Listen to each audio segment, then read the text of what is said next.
Hi అండి. Welcome to my channel. పిల్లోళ్ళకి Dasara holidays అయితే వచ్చేస్తున్నాయి. ఇంకా పిల్లోళ్ళు ఇంట్లో ఉంటే గంటకొకసారి ఏదో ఒకటి తినడానికి కావాలంటారు కదా! ఇవాల్టి వీడియోలో అయితే చాలా సింపుల్‌గా చేసుకునే 4 రకాల స్నాక్స్ అయితే చూపిస్తానండి. చాలా సింపుల్‌గా చేసుకోవచ్చు. ఇంకా హెల్తీ కూడా. టైం ఉన్నప్పుడు ఇలా చేసి పెట్టుకున్నామంటే పిల్లోళ్ళు ఎప్పుడు అడిగితే అప్పుడు ఇచ్చేయొచ్చు. చాలా ఈజీగా చేసుకోవచ్చు. టేస్ట్ కూడా చాలా బావుంటాయండి. తప్పకుండా ట్రై చేయండి. ఇంకా లేట్ చేయకుండా ఎలా ప్రిపేర్ చేసుకోవాలో చూసేద్దాం పదండి. ఫస్ట్ అయితే గోధుమ పిండి ఇంకా బెల్లం కలిపి చక్కెరపార ఎలా చేసుకోవాలనేది చూపిస్తానండి. వీటినైతే పిల్లోళ్ళు చాలా ఇష్టంగా తింటారనమాట. ఇలా చేసి పెట్టుకొని బౌల్‌లో వేసిస్తే ఎన్ని తింటున్నారో అర్థం కాకుండా తినేస్తారు. ఇంకా లేట్ చేయకుండా వీటిని ఎలా ప్రిపేర్ చేసుకోవాలో చూపిస్తాను పదండి. ఫస్ట్ గిన్నెలోకి ఒక కప్పు నిండుగా బెల్లం పొడి తీసుకోవాలి.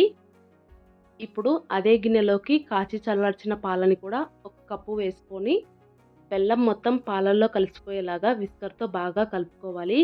ఇలా కలుపుకొని పక్కన పెట్టేశారంటే కొద్దిసేపటికైతే బెల్లం మొత్తం పాలల్లో కరిగిపోతుంది. ఈలోపు పిండి కలుపుకోవడానికి వీలుగా ఉండే ఒక గిన్నె తీసుకొని అందులోకి 3 కప్పుల గోధుమ పిండి తీసుకోండి. గోధుమ పిండితో పాటు ఒక అరకప్పు బొంబాయి రవ్వ కూడా వేసుకోండి. సో, చక్కెరపార అనేవి తినేటప్పుడు క్రిస్పీగా తగులుతూ ఉంటాయన్నమాట. ఇప్పుడు అందులోనే ఒక చిటికెడంతా సాల్టు, అలాగే 2 టేబుల్ స్పూన్ల వేడి వేడి నూనె వేసుకొని మొత్తం అంతా కలిసిపోయేలాగా బాగా కలిపేసుకోవాలి. ఇలా చేత్తో మొత్తాన్ని బాగా రబ్ చేస్తూ కలిపేసుకోండి. పిండి మొత్తం కలుపుకున్న తర్వాత కొద్దిగా పిండిని తీసుకొని ఇలా పిడికిలతో గట్టిగా పట్టుకున్నామంటే అది ఉండలాగా రావాలి. అలా వచ్చిందంటే ఆయిల్ పర్ఫెక్ట్‌గా సరిపోయినట్లు. లేదంటే ఇంకొద్దిగా ఆయిల్ వేసుకొని కలిపేసుకోండి. తర్వాత కొద్దిగా యాలకుల పొడి, ఇంకా బెల్లం కలిపి పెట్టుకున్న పాలని ఇలా టీ స్ట్రైనర్‌తో వడపోసుకుంటూ కొద్ది కొద్దిగా వేసుకుంటూ పిండినైతే కలుపుకోవాలి. ఇలా వడపోసుకొని వేసుకోవటం వల్ల బెల్లంలో నలకలేమైనా ఉంటే ఆ నలకల్ని పక్కకు తీసేసుకోవచ్చు. పాలని ఒకేసారి వేసుకోకుండా జస్ట్ కొద్ది కొద్దిగా వేసుకుంటూ పిండిని ఇలా చేత్తో రబ్ చేసుకుంటూ బాగా కలుపుకోండి. ఫైనల్‌గా పిండి మొత్తాన్ని ఇక్కడ వీడియో క్లిప్‌లో చూపిస్తున్నాను కదా! ఇలా ముద్దలాగా కలిపేసుకోవాలి. పిండి చూడండి ఈ కన్సిస్టెన్సీలో ఉండాలి. మరీ గట్టిగా ఉండకూడదు. అలాగని లూజ్‌గా ఉండకూడదనమాట. ఇలా కలిపేసుకొని పిండి పైన మూత పెట్టేసి ఒక్క 10 నిమిషాల పాటు పిండిని నాననివ్వండి. 10 నిమిషాల తర్వాత పిండిని తీసుకొని మళ్ళీ ప్లాట్‌ఫార్మ్ పైన పెట్టేసి ఇలా చేత్తో నొక్కుకుంటూ ఒక 5 నిమిషాల పాటు బాగా పిసకాలి. మనం ఎంత బాగా పిసికితే చక్కెరపార అనేవి అంత గుల్లగా వస్తాయన్నమాట.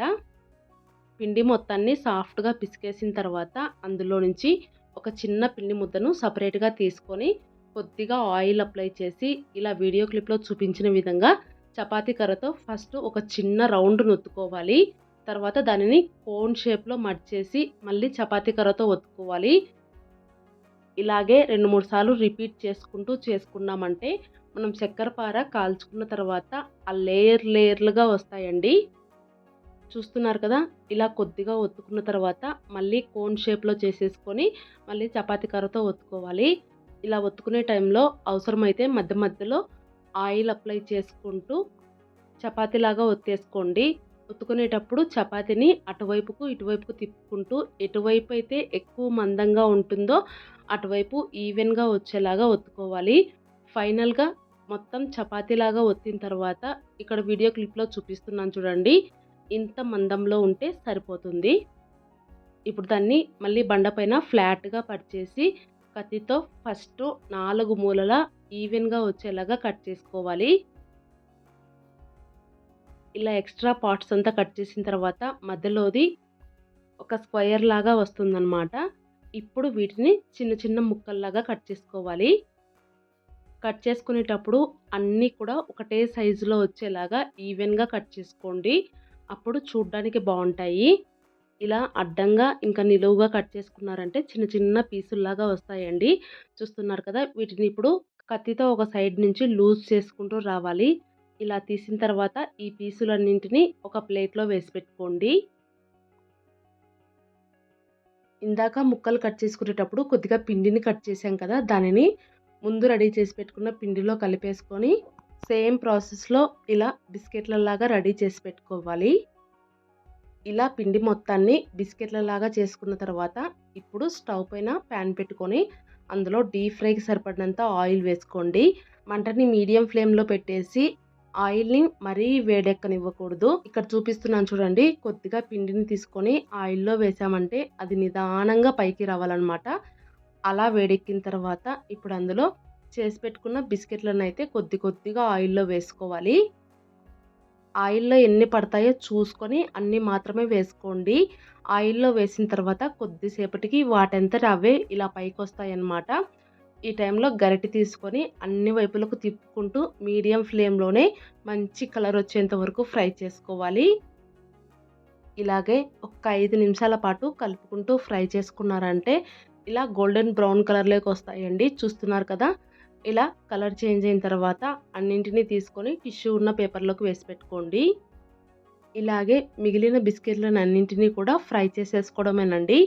ఈ ఫ్రై చేసుకోవడం అనేది చాలా జాగ్రత్తగా చేసుకోవాలనమాట. ఖచ్చితంగా దగ్గరుండి కలుపుకుంటూ మీడియం ఫ్లేమ్‌లోనే ఫ్రై చేసుకోవాలి. అన్నింటినీ ఇలా ఫ్రై చేసుకొని ఒక ప్లేట్‌లోకి తీసేసుకున్నామంటే చక్కెరపార రెడీ అయిపోతుంది. వేడిగా ఉన్నప్పుడు ఈ చక్కెరపార కొద్దిగా మెత్తగానే ఉంటాయి. చల్లారే కొద్దీ క్రిస్పీగా అవుతాయన్నమాట. చూసారు కదా! చక్కెరపారని ఎంత ఈజీగా రెడీ చేసుకోవచ్చో. పిల్లోళ్ళైతే చాలా ఇష్టంగా తింటారండి. ట్రై చేయండి. చల్లారిన తర్వాత కూడా చూపిస్తున్నాను చూడండి. చక్కెరపార అయితే గుల్ల గుల్లగా చాలా బాగున్నాయన్నమాట. ఇలా చల్లారిపోయిన తర్వాత ఒక ఎయిర్ టైట్ బాక్స్‌లోకి ఎత్తిపెట్టుకున్నారంటే 10, 15 రోజుల వరకు నిల్వ ఉంటాయన్నమాట. పిల్లలైతే చాలా ఇష్టంగా తింటారండి. తప్పకుండా ట్రై చేయండి. ఇంకా నెక్స్ట్ రెసిపీ వచ్చేసి రిబ్బన్ పకోడీ.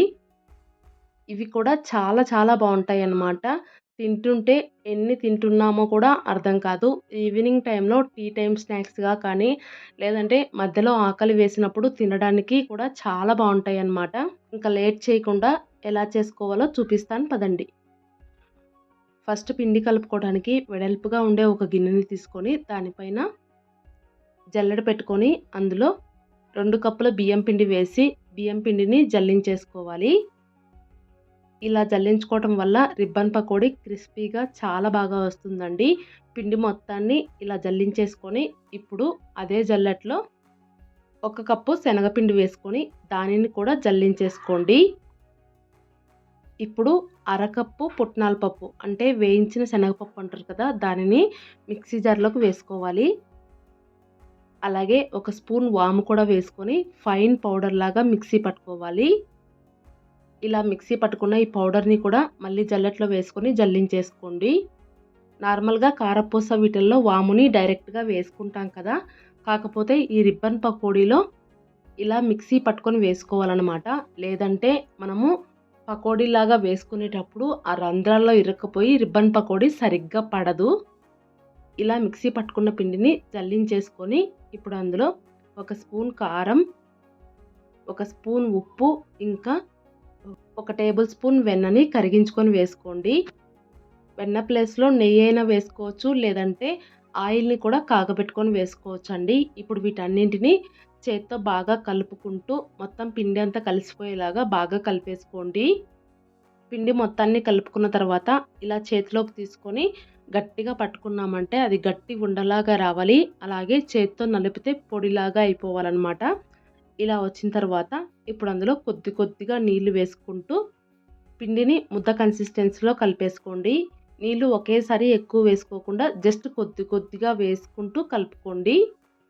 ఫైనల్‌గా పిండి మొత్తం కలుపుకున్న తర్వాత ఇక్కడ వీడియో క్లిప్‌లో చూపిస్తున్నాను చూడండి. ఇలా మరీ గట్టిగా ఉండకూడదు. అలాగని లూజ్‌గా ఉండకూడదనమాట. ఇలా కలిపేసుకొని మూత పెట్టేసి 10 నిమిషాల పాటు పక్కన పెట్టేసేయండి.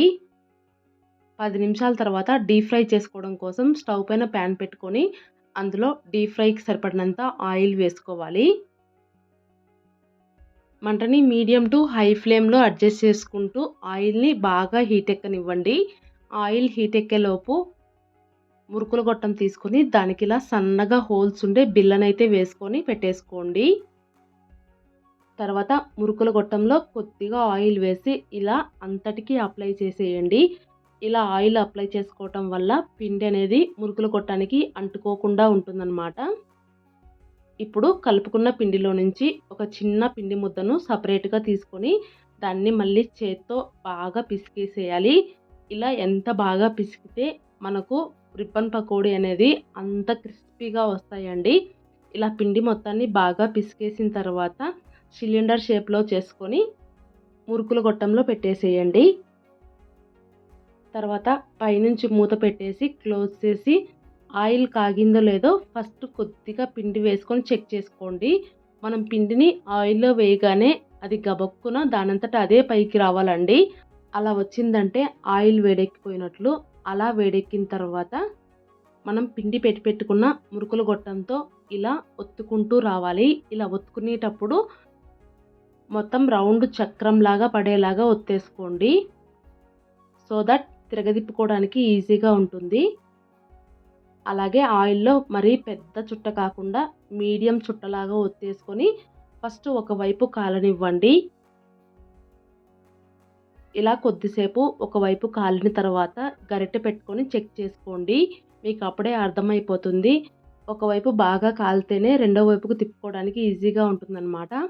ఇలా రెండు వైపులా కాల్చుకున్న తర్వాత ఒకసారి కాలిందో లేదో చెక్ చేసుకొని తీసేసుకొని సపరేట్‌గా ప్లేట్‌లో పెట్టేసుకోవడమే.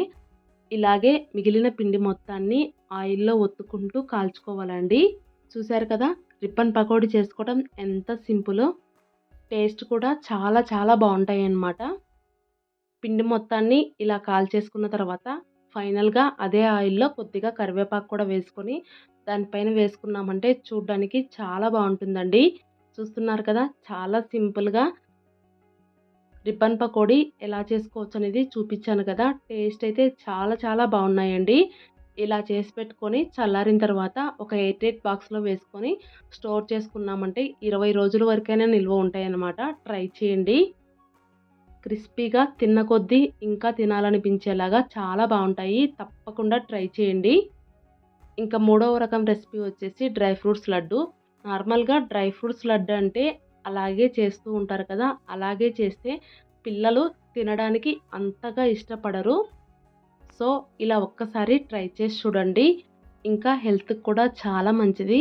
పిల్లల్లో బ్రెయిన్ డెవలప్ అవ్వడానికి ఈ డ్రై ఫ్రూట్స్ అనేవి చాలా బాగా హెల్ప్ అవుతాయండి. ఇంకా లేట్ చేయకుండా ఈ డ్రై ఫ్రూట్స్ లడ్డూను ఎలా ప్రిపేర్ చేసుకోవాలో చూసేద్దాం పదండి. లడ్డు చేసుకోవడం కోసం ఫస్ట్ స్టవ్ పైన ప్యాన్ పెట్టుకొని అందులో అర స్పూన్ నెయ్యి వేసుకోవాలి. నెయ్యి కరిగిపోయిన తర్వాత ఇప్పుడు అందులో ఏదైనా ఒక చిన్న కప్పు తీసుకొని ఆ కప్పుతో ఒక కప్పు బాదం పప్పులు, అంటే ఇవి 2 టేబుల్ స్పూన్ల వరకు ఉంటాయండి. బాదం పప్పుల్ని కలుపుకుంటూ లైట్‌గా కలర్ చేంజ్ అయ్యేంత వరకు ఫ్రై చేసుకున్న తర్వాత సేమ్ కప్పుతో ఒక కప్పు జీడిపప్పులు కూడా వేసుకొని వాటిని కూడా ఫ్రై చేసుకోండి. ఇవి 2 లైట్‌గా ఫ్రై అయిన తర్వాత 2 కప్పుల పంప్కిన్ సీడ్స్, 2 కప్పుల సన్‌ఫ్లవర్ సీడ్స్, ఇంకా ఒక కప్పు వాటర్ మిలన్ సీడ్స్ వేసుకొని వీటన్నింటిని మాడనివ్వకుండా జాగ్రత్తగా లో ఫ్లేమ్‌లో ఫ్రై చేసుకోండి. ఇవన్నీ లైట్‌గా ఫ్రై అయిపోయి కలర్ చేంజ్ అయిన తర్వాత ఇప్పుడు అందులో ఒక కప్పు అవిసె గింజలు వేసుకొని అవిసె గింజల్ని కూడా లైట్‌గా ఫ్రై చేసుకోండి. కొద్దిసేపటికే అవిసె గింజలు చిట్లడం స్టార్ట్ అవుతాయన్నమాట. అప్పుడు ఒక కప్పు ద్రాక్ష కూడా వేసుకొని దానిని కూడా ఫ్రై చేసుకోండి. ఇలా అన్నింటినీ ఫ్రై చేసుకొని ఎమ్మటే ఒక ప్లేట్‌లోకి ట్రాన్స్‌ఫర్ చేసి పెట్టుకోవాలి. ఇలా ప్లేట్‌లోకి తీసుకున్న తర్వాత పూర్తిగా చల్లారనివ్వండి. ఇప్పుడు మళ్ళీ స్టవ్ పైన ప్యాన్ పెట్టుకొని అర స్పూన్ నెయ్యి వేసుకోవాలి. అందులో ఒక పెద్ద కప్పు నిండా 2 కప్పుల గింజలు తీసేసిన ఖర్జూరం వేసుకోండి. నేనైతే నా దగ్గర ఇక్కడ లేక ఒక కప్పు మాత్రమే వేసుకున్నానండి. ఖర్జూరాన్ని కూడా కొద్దిసేపు కలుపుకుంటూ ఉన్నారంటే మెత్తబడిపోతుందనమాట. ఇలా ఖర్జూరం మెత్తబడిపోయిన తర్వాత స్టవ్ ఆఫ్ చేసేసి కిందికి దించేసుకోండి. ఇప్పుడు ఫస్ట్ మిక్సీ జార్‌లోకి వేయించుకున్న డ్రై ఫ్రూట్స్‌ని మిక్సీలో వేసుకొని మిక్సీని పల్స్ మోడ్‌లో మధ్యలో ఆఫ్ చేసుకుంటూ, ఆన్ చేసుకుంటూ పౌడర్‌లాగా పట్టేసుకోవాలి. డ్రై ఫ్రూట్స్ అస్సలు తినడానికి ఇష్టపడని వాళ్ళైతే మెత్తగా పట్టేసుకోండి. పట్టుకునేటప్పుడు మాత్రం మిక్సీని ఒకేసారి తిప్పేయకుండా మధ్య మధ్యలో ఆఫ్ చేసుకుంటూ, ఆన్ చేసుకుంటూ మిక్సీ పట్టేసుకోండి. ఇలా పౌడర్ చేసి పెట్టుకున్న దాన్ని ఒక ప్లేట్‌లోకి తీసేసుకోవాలి. వేయించుకున్న ఖర్జూరాన్ని కూడా మిక్సీ జార్‌లో వేసుకొని మెత్తగా పేస్ట్ లాగా మిక్సీ పట్టేసుకొని దానిని కూడా ఆ పౌడర్‌లో వేసుకొని మిక్స్ చేసేయండి. ఇలా మిక్స్ చేసేసి మొత్తం బాగా కలిపేసుకోవాలి. ఇలా కలుపుకుంటూ ఉన్నామంటే ఆ పొడి మొత్తం ఖర్జూరంలో కలిసిపోయి ముద్దలాగా రెడీ అయిపోతుందనమాట. నేనైతే ఖర్జూరం ఎక్కువ లేక తక్కువ వేసుకొని కలుపుకున్నాననమాట.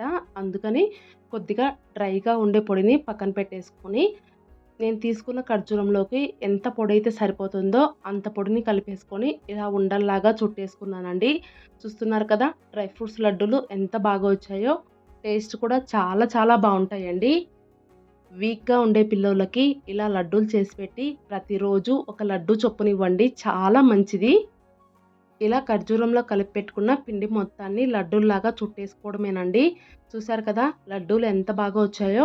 టేస్ట్ కూడా చాలా చాలా బాగున్నాయన్నమాట. తప్పకుండా ట్రై చేయండి. పిల్లోళ్ళకైతే ది బెస్ట్ స్నాక్ రెసిపీ అండి. తప్పకుండా ట్రై చేయండి. ఇంకా నెక్స్ట్ రెసిపీ వచ్చేసి బెల్లం రవ్వ లడ్డు. నార్మల్‌గా రవ్వ లడ్డు అంటే చక్కెరతోనే ఎక్కువ చేస్తూ ఉంటారు కదా! ఈ వీడియోలో అయితే నేను బెల్లంతో చేసి చూపిస్తానండి. చాలా టేస్టీగా ఉంటాయి. హెల్త్‌కి హెల్త్, ఇంకా మనకు స్వీట్ తినాలనే క్రేవింగ్స్ కూడా తగ్గుతాయి. బెల్లంతో కూడా రవ్వ లడ్డు చాలా బాగా వస్తాయన్నమాట. ఎలా చేసుకోవాలనేది పర్ఫెక్ట్ కొలతలతో చూపిస్తాను పదండి. రవ్వ లడ్డు అంటే ఫస్ట్ రవ్వను వేయించుకోవడంలోనే ఉంటుంది. దానికోసం స్టవ్ పైన ప్యాన్ పెట్టుకొని 2 స్పూన్ల నెయ్యి వేసుకోండి. నెయ్యి కరిగిపోయిన తర్వాత ఇప్పుడు అందులో కొన్ని జీడిపప్పు పలుకులు వేసుకొని లైట్‌గా కలర్ చేంజ్ అయ్యేంత వరకు ఫ్రై చేసుకోండి. అవి లైట్‌గా ఫ్రై అయిన తర్వాత కట్ చేసి పెట్టుకున్న బాదం పప్పు పలుకులు కూడా వేసుకొని వాటిని కూడా ఫ్రై చేసుకోండి. ఇవి 2 కూడా లైట్‌గా ఫ్రై అయిన తర్వాత కొద్దిగా ఎండు ద్రాక్ష కూడా వేసుకొని దానిని కూడా ఫ్రై చేసుకొని అన్నింటిని తీసుకొని పక్కన పెట్టేసుకోండి. ఇప్పుడు అదే నెయ్యిలో 2 కప్పుల బొంబాయి రవ్వ వేసుకోవాలి. నెయ్యిలో రవ్వ వేసుకున్న తర్వాత దగ్గరుండి కలుపుకుంటూ లైట్‌గా కలర్ చేంజ్ అయ్యేంత వరకు ఫ్రై చేసుకోండి. రవ్వ ఎంత బాగా ఫ్రై అయితే లడ్డూ టేస్ట్ అనేది అంత బాగా వస్తుందనమాట. సో, దగ్గరుండి కలుపుకుంటూ ఫ్రై చేసేసుకోవాలి. కొద్దిసేపటికి రవ్వ లైట్‌గా కలర్ చేంజ్ అయిపోయి మంచి స్మెల్ కూడా వస్తూ ఉంటుందండి. ఆ టైంలో పావు కప్పు ఎండు కొబ్బరి తురుము వేసుకొని దానిని కూడా ఫ్రై చేసుకోండి. ఇలా రవ్వ, ఎండు కొబ్బరి 2 ఫ్రై అయిపోయిన తర్వాత స్టవ్‌నైతే ఆఫ్ చేసేయండి.